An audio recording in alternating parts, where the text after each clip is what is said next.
Ahamamuktada mayambu taramna oksiri loinana channel asina ngasi thagachagadoriba video asi wari ama mayamda khutol tamgadawjabani wari asi taminasi loinana hariba wari asi adugumba Sahitya Academy amasung State Kala Academy Award phanglaba sidi Alangbam Sonamini Singhagi adugumba wari amani wari asi taminasi haidana haijari tu adigi si udra wangthang wangi khongnang asiga maga wangba chap manai matu jom jom maya khijau aibu mana makhut hattuna kauri is ai kibana loire ai kire is masa thak tak ni mamit usili matu chungi humang anapakai phine mamai kupsili doctor kaya yengle hida kaya ka be phaba ngamdri kari amu haigani tumhan nava morphine injection tawrabasu phaba leitri khanghaudana mamit khangpang pangthoi mamit kuptana munna yengduna lei thonglomda sia lae nungsida maibani haibra karino ase yaurakle thongal yaurakle sia mantra ka su son sarine tarin mana ka su pairadana langthrai ka su yauri manine furit khawta khangni mala kisanu hai mamai thining drabadi hankhro hayu amuk tumi leiki tu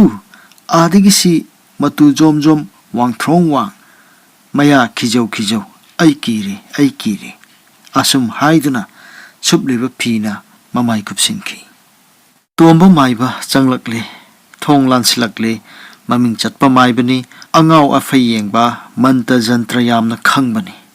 amana kaubada pak chatpiba maiba nate mini kinaba maibani lingsin birau pida somda maiba pida tharami phare hida ngathak amata hapla u hai chawbi oza maiba ki hida kadai maibanu khumlai tawbirunu da khudongsi phanbiyu larei sida leire phani larei da hida ngathak tu paladuna hidak tu thakduna machindagi maikhu wa kamthoknamni ibungu nasagi sibu maibanu khumlai itaima karimta wabiruganu ai laedana hidak maikhu wa kamthokli ana bududa munni yengli tomba maiba tada karam tawbuge karam haina nab horapage ne maibanu hanglakdami ibungo iyambanadi ahalga oirakpane nabanaga toibane thabuk suba ngamdredo natai mana sigli nomjabanadi imung si puba ngamdredo nomugi awatpa leitaba hengalagle chaningai thanningai leisilaktre maduda macha asina leitalai rakhara koknaba haiduna a tamilong lambida chingkakpa yauri sel khara phangjaduna imung si charatadi helaktrabani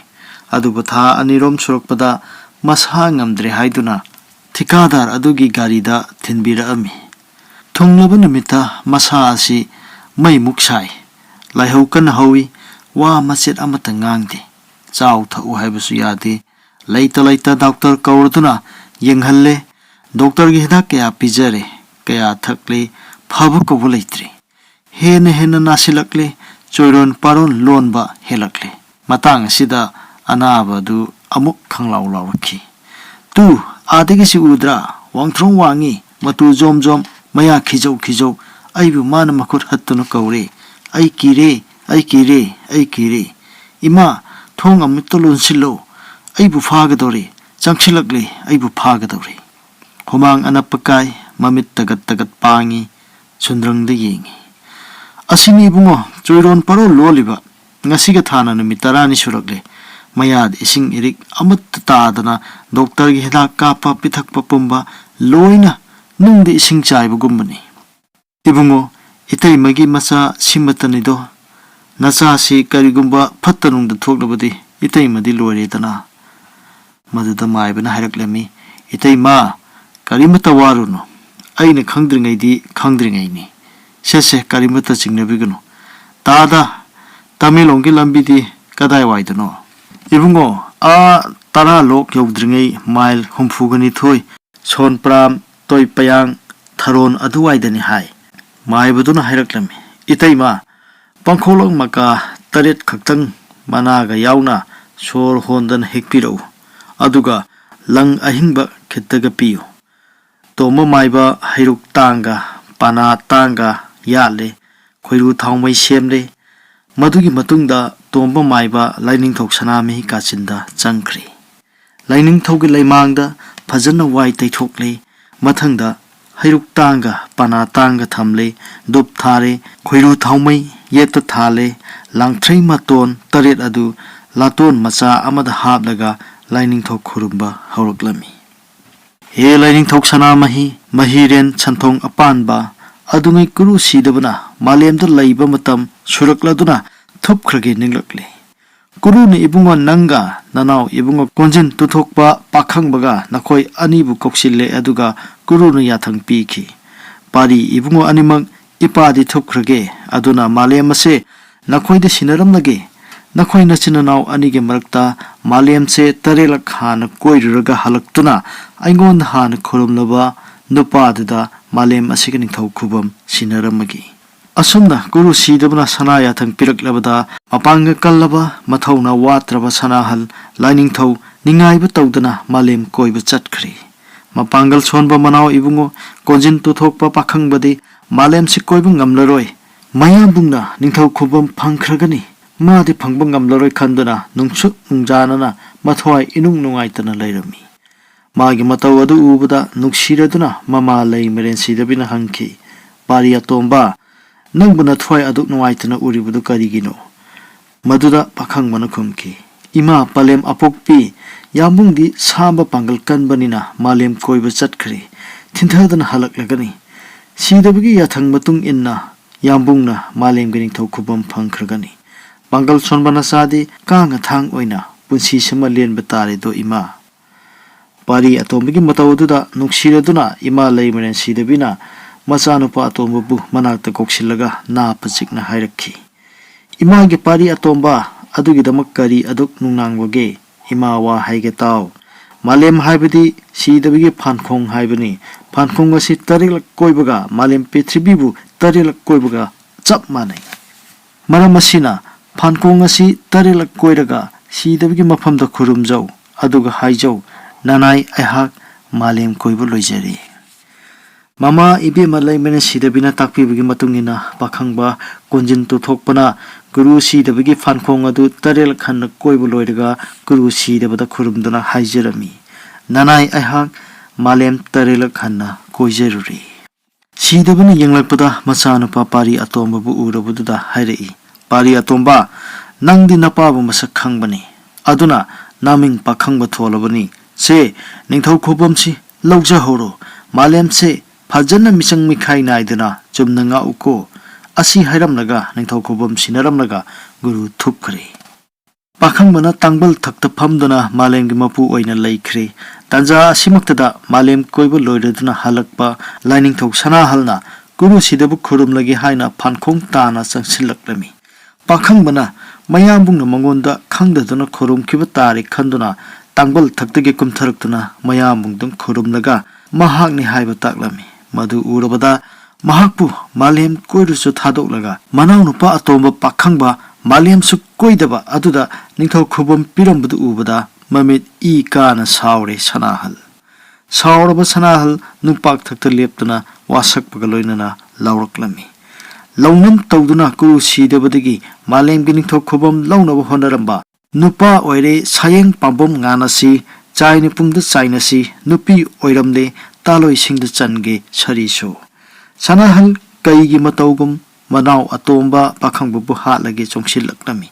sanauton pakhangba kibana thak niklami matamuda laimeren sidabina mangle asonba manau hatkhiba tari haiduna lairembi tarit khak thajilaktuna pakhangba bu questionduna sanami hi sanahalda hairei laigi geni hatfadi lairembi singna pakhangba bu questionduna thamkhrabada asawbage thak hengalakli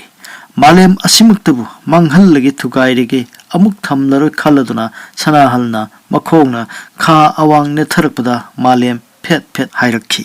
makharomda cheplagle adu ubada mangle malem ase loina thugai khiba tare haiduna थुप्तुना लेख्रबा कुरु सिदेबना चोंथोरक्तुना मचानुपा सनाहलदा हाइरक्लमी पारी इबुंगो सनाहल करी मतौनो तौरिबसिदि कुरु सिदेबिगी चंगनो अदु उरुबदा हेना सावरबा सनाहलना हाइरक्खी कुरुदि मिनम्बनी नचा पारी अतोंबदा निंथौ खुबम पिनिंगलगा सेंगना इंगोंदा सनाया थंग ताकपिरगा लोइरे करीसु हाइजरोइदबा अइहाकनी अइबुदि मालेम कोइरसु तांथोकपिरगा सिदबना नुंगसिजबा नचानुपा अतोंबदा लोना मालेमगी निंथौ खुबम पिरम्बदी कुरुदि मिनम्ब नत्रा नचाबु अमुक थंबिरनु मालेम पृथ्वीसे थमलरोय असि हाइरदुना ये थंब खोंगना केट केट नेलकपदा मालेम खा पांगना चेपलकले कुरु सिदबना मबुंगो सनाहलबु थेमलदुना mama इबेमा lamin सिदबिना ताक्तुना पाखंगबना कुरुगी फानकोंग कोइबा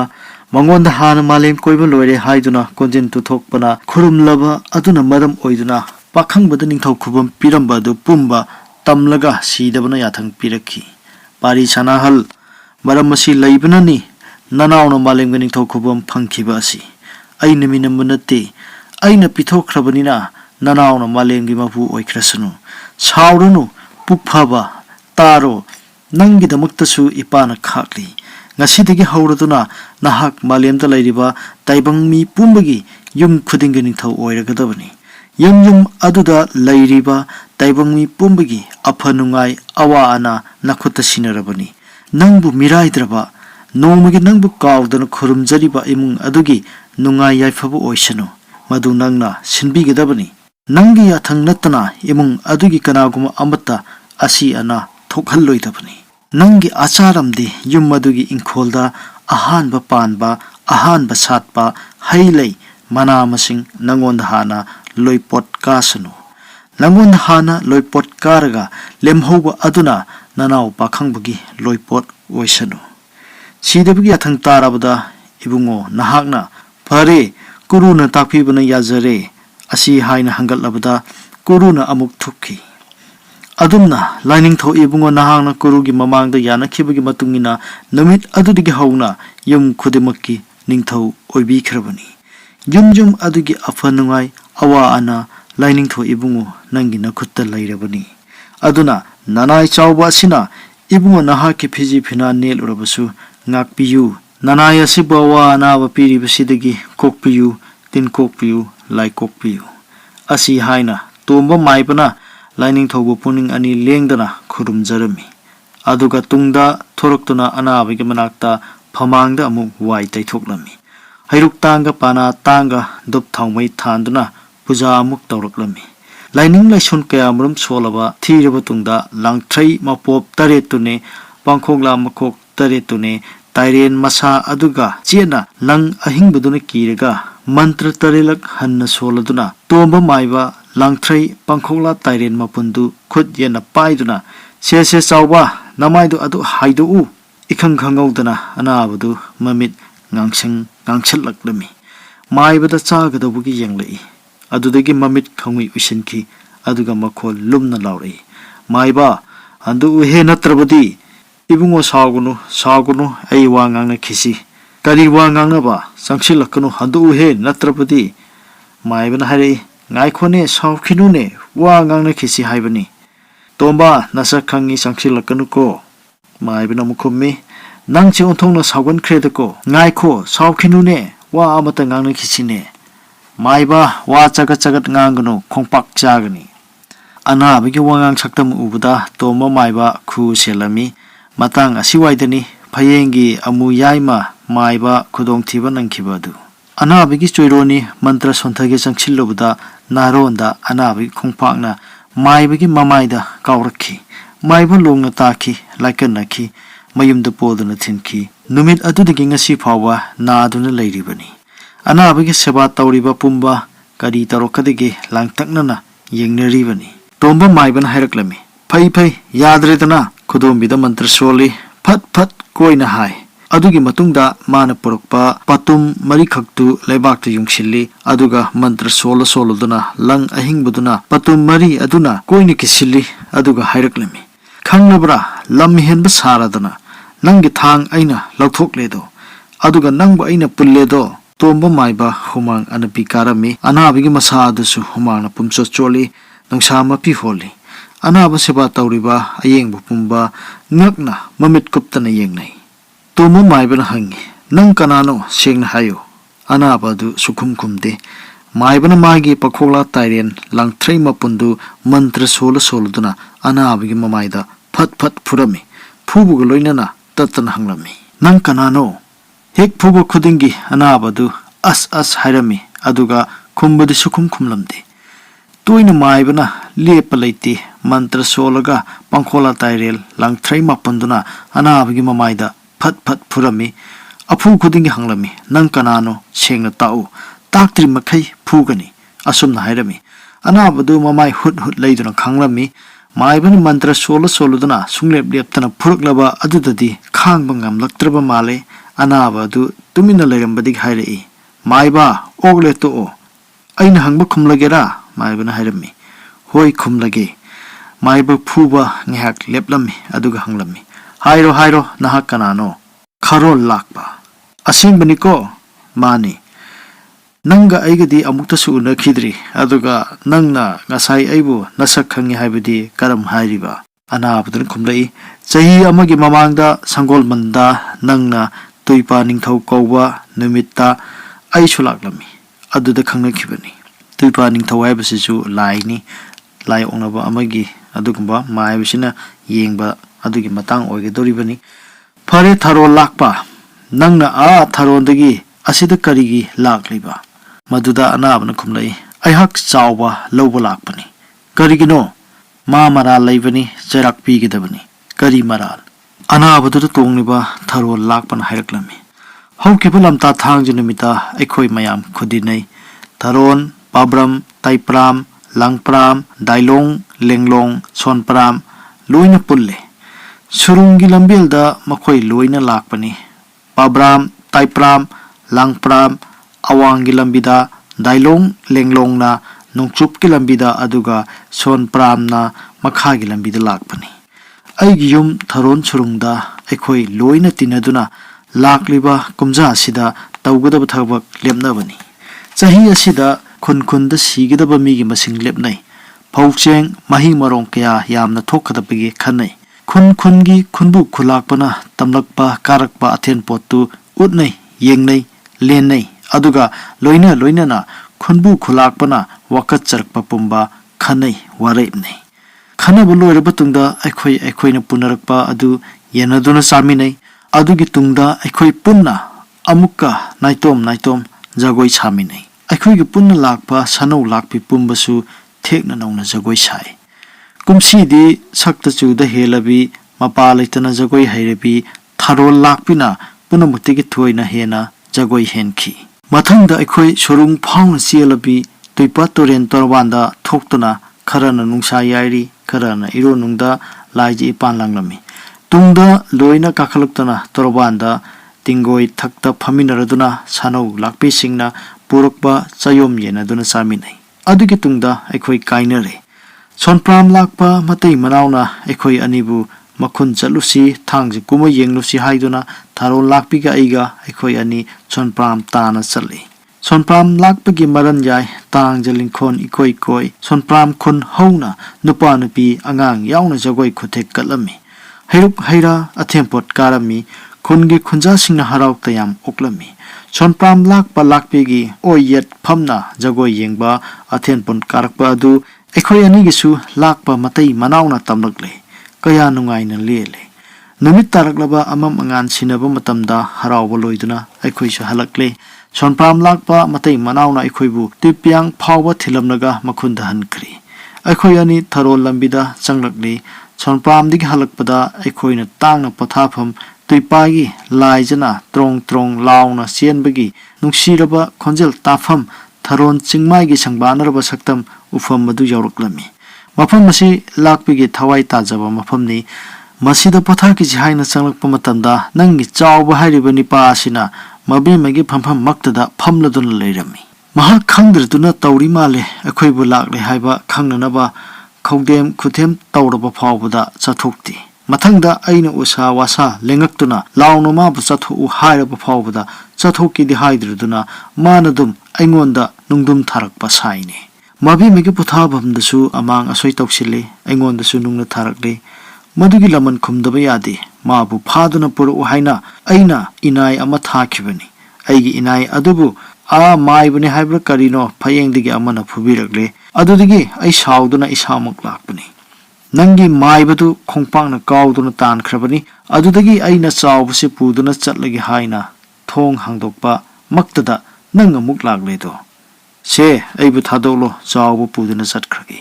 awoiba makni tomba maiba kaudringaida ahanbada tharoijamgi yuba maiba yenghanbani maduda phatraduna phayengdigi amu yaima maiba kauduna yenghanbani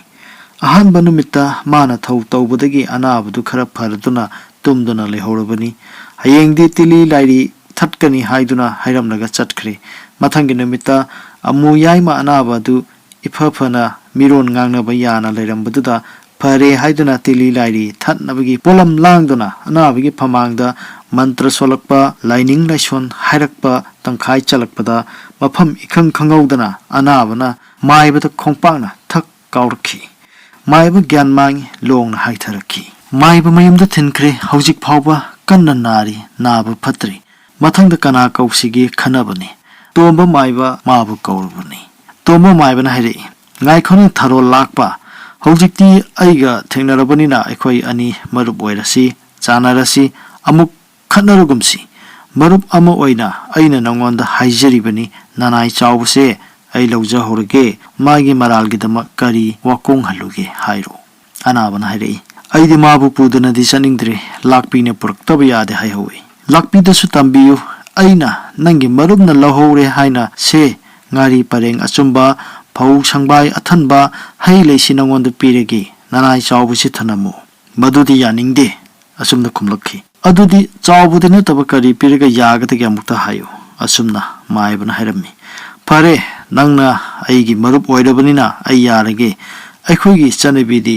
mahaki maralgi matik chabadi ok wai mari konba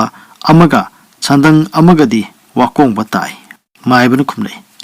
madudi yaman khre aikhoigi di madu chanadi atai ama hayo aikhoigi chanabi ok wai mari konba amadi choidana pibatai maibana hairei pare pare nangna hairibadu pirabadi chawbase aina lahobo yare ko yare nang chawba thanamaga chatkhiba yare ko yare asumna khumlei adudigi maibana haiba matungina cheng sudana chengi yamna ok ama sari yangkok thakta lala tona ma thari mathakta yamgi ok tu thamlaga langthrei hei lei kabok nasan taren haptuna laining laison mantra thina thina anabigi masada langthrei mapoptuna nale yamgi ok aduda su nale mathangda yangkok tu chawbugi mapabu puthokhalle chawbugi mapana yangkok tu makok thongatpada mafang khangdana yanglaba yangkok tu khanglum lumtharei chawrba mon ama hena lumba polum pubudu mangai humang tap tap tai chawbugi mapa ngakpana thengkhre lamlong ahum phangboda yangkok tu thare laton du thangthari yamgi ok tu thamle mathangda khoiru thangmai thanduna mamai awang nongsup ona phamduna laining laison mantra thina thina ok tu makhong ani ani chai amada langhina kisinduna thamlaga hairami se tharo lakpa nangna haibudu pirabani se chawba thanamo aduga aini piribasi puduna nayumda harau harau chatkhro matamasida nungchit chilaktuna khoiru thawmai ki maidu mutki chawbugi mapana mamitu ukhibugum tawi thawmaidu molamdaida yamgi oktu mangkhre chawrba okchaw onkhre maduda matu jom jom lawba chawr sanglaba khut amana chawrbu oktu paikhi chawbugi mapa matu khyau chungi mamit usili matamasida maibana thangna pallandabi leyi yekle makhoi yumtan halakle yum jawrbada maibana mantra sola soloduna anabdu langthri mapoptuna nanthabirami anaba gyan khangta taraktuna ima chaklamle chakhita chagi asumna hairi numit tarani hena ising leklaktraba machana gyan tana chak chagi haraklabada haraurba mamana chak adu imbirami chakhom mari manga charaba matungda okle hairamlaga anaba mamit oitharakle nungaina tumkhun tankhre maiba mayum chatkhre anaba gi mungna haine is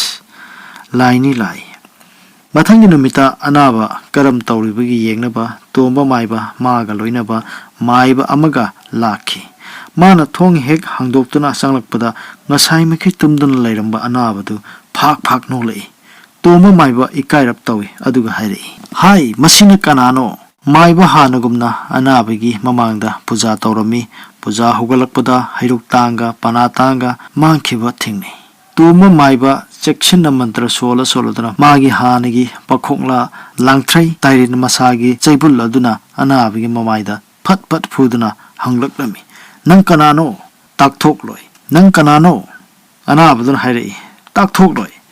takthok trifo phukini nang kanano sengna hayo phubo leplamdi nare to o hairegi hairo adubro aise tharo lakpini nang nara hairuk pana tanga lowbodo Mani karigino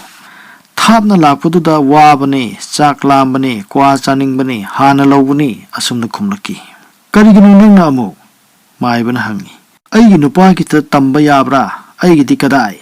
nangi di kari piraga yagani asumna maibana mu hangi aigi di yenba ama hingna piyo maibana khumai yenba hingba pirabudi nang chawba thanamba yare ko asumna maibana hangami anabadul khumlai yare Tindadana yenba ama lairure taure mathangda yenbadu yelhing thanaba tomba maiba loinaba maiba du chawbagi mapaga mapanda satkare somda tomba maiba na mantra sola duna anabada hanglami makhoi kada yokre anabana mamit uichalaga khumlai a lamlong ahum hendokhiduna troban yokre kari tauri is yenba si ubada harau jaruduna lakpi ne jagoi sariye maiba na yenba thamme Sinare I Tharon lakpina nokladuna yamba mathada yepsiladuna chatkre asumna wari si loiselli loinana ngasigi wari asida aihangna lijariba sida haibada mayamna taba nuaitaba haibadi wari asi maiba saba tomba amasung anaba duga mabanigi awayo kum haibatare sum amana haiba amana kumba sum taunaba dugi da kitang Kongawa yaurokpasu yai aduna madugi damakta mayam ngakpigeni haidana haijiri loinana ngasigi wari adugi manung channa aihangna mayamda thamjaningbadi aikhoigi lainingthok sanami asi aduki matik maru oi habasi ngasigi wari asidasu manung channa adum yawi madudi akhoigi imung amada thodo ama thokpa matamda awa ana thokpa matamda lainingthok sanami da khoiramjaraga afabu oi habase ngasigi wari asidasu yawi loinana lainingthok sanami gi wari ama tomba maibana adugumba matang amada panbikiba haibadi akhoigi sidabana lainingthok sanami da takpirambigi matungina mangna haibirami nangbu miraidraba nomagi nangbu kaudana khurumjariba imung adugi nungai yaifaba oisanu madu nahangna singadabani nangi yathang natana imung adugi kanagumba amata asi ana thokhalloidabani nangi acharamdi yum adugi inkolda ahanba panba ahanba satpa heilei mana masing nangonda hana report kasanu asumna sidabagi yathang ama thambirami haribi yathang adu lainingthok sanami hina Yazari haidana kumbirami asumna yanakibagi matungina numit adudigi hauna yum khudimaki ningthau haibadu oikribani yum adugi apha nungai awa ana lainingthau ibungo mahaki khutta lairabani haibasi ngasigi wari asina phungdoi maramasina lainingthau sanamhigi aduki matik mayai lairaba akhoigi miyoiba jati punamaki adugumba ningthau oiriba mahakse Kayamuk maru oibagi habase ngasigi wari lai oknaba hari wari asida phungdu haidana mayamdo thamjabani video asibu yengberiba istilinaw singbu channel asigi maikaidigi hainingai leitana thagatpa phungdokchari loinana matung taba video kya amasu thaganabagi thorang tawjari mayam ngaiminasi haidana haijari ngasigi oinadi matang swaida video asi loisinjaragi kanglaipa imana yaifare